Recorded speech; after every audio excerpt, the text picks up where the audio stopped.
Hey guys, welcome back. We left off last time talking about the similarities and differences between the partition in India and Pakistan and the partition between the Arab states and Israel. Both happening around the same time, both issued through the international community, mostly the UN, and both parts of the British or former parts of the British Empire. So we'll see how that conflict has, at least in with regards to India and Pakistan, how that's continued to today. So you see the biggest sticking point between India and Pakistan is not necessarily about the size of the territory given or really any other economic reason, but it's primarily around Kashmir. And that's really where we see the region, the province of Kashmir. Um, And that's really where we see these wars being fought between India and Pakistan in 1947, right after the partition, and only just about 2 decades later in 65, and then 6 years after that in 1971, was over this region. And a lot of it stemmed from these border conflicts between, or these border skirmishes, sorry, between the Indian armed forces and the Pakistani armed forces. Sometimes not necessarily being actual functional military or the military, but just more local armed groups, and then that draws in each nation. And at this point, both countries are nuclear. They both have nuclear capabilities, and unfortunately, and to a very serious point, that these conflict, if it erupted, could go nuclear, just like we see in during the Cold War. The conflict between the Soviet Union and the United States could have gone nuclear. Obviously, these countries are a little closer, but still, that's obviously a concern. It's always a concern when both countries have nuclear capabilities. But here, so we look. This is the region of Kashmir. This area outlined in this dark red line. All right, so we see on the western side is Pakistan, obviously right here, and then south of it is India. All right, in the border, I know it's hard to see, might be hard to see, between India and Pakistan is this darkened line extending through the globe all the way down here. All right, so obviously both areas of both countries claimed this region, but the people in this region, people of Kashmir, sought independence of their own in the immediate aftermath of the 1947 partition, and they were seeking independence. All right, so the Hindu leader of Kashmir at the time in 1947 sought independence, sought help from India. Problem being that he was the leader of a majority Muslim population. Right, being in this northwestern region, northwestern area, that's where the majority of the Hindu, excuse me, the majority Muslim population resided in this area. So he was really kind of walking a thin line in terms of his control and his power. All right, so because of that, he was kind of, like I said, caught between a rock and a hard place, where he sought independence, but then he was also forced into this kind of treaty with India, or he felt as though he was forced into this treaty with India because Pakistan, obviously being a Muslim nation, wanting to protect its Muslim people, or fellow Muslims, excuse me, would invade. The threat of that kind of invasion.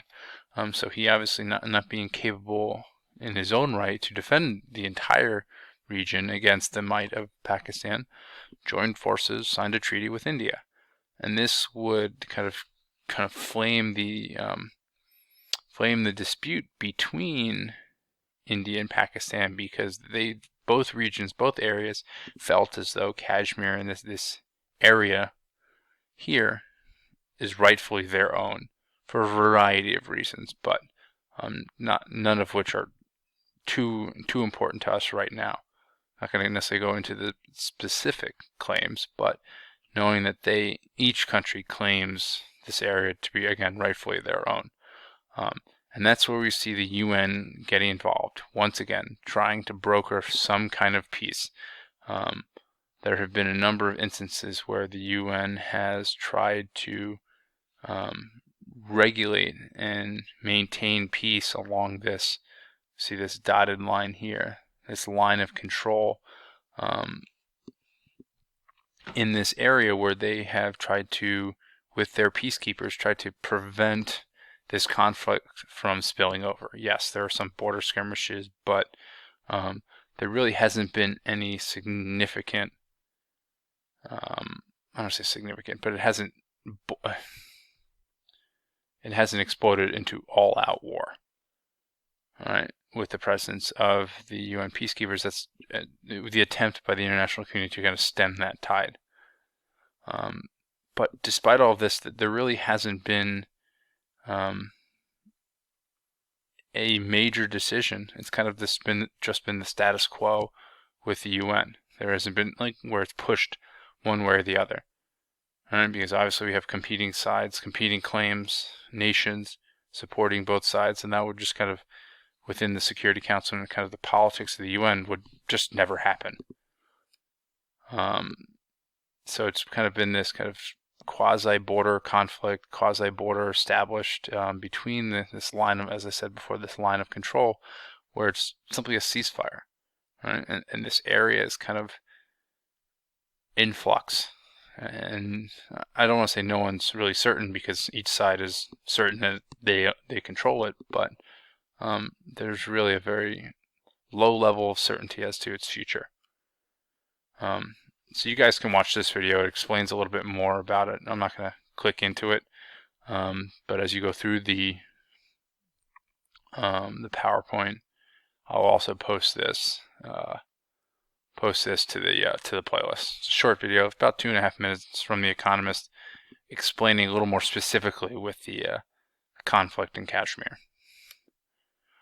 But not just in terms of the region and the geography, or not just in terms of the political control, but the geography of Kashmir is also important, because if we remember from when we looked at the maps of the regions that you guys created, the Indus River stems from this area northern, the far northern reaches of India, and this major water source. So if they can control that's a huge power play for them in terms of farming, agriculture. So if they can do that, that's a good play for them, right? But it's also for Hindus. It's a holy site, or there is a holy site, Amarnath. Probably mispronouncing that, but Amarnath, where they believe that these stalagmites that are in this cave are holding the secrets of life. So we see that this cultural, not just political importance, not just geographical, economic importance, but religious and cultural importance as well. And that's where we see Hindus from all over India making this pilgrimage to Amarnath. But again, as a region in conflict, we see these Muslim separatists, these groups that are trying to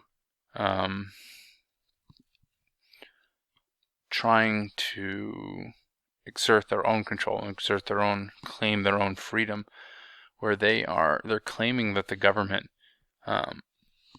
in India is creating these temporary cities that are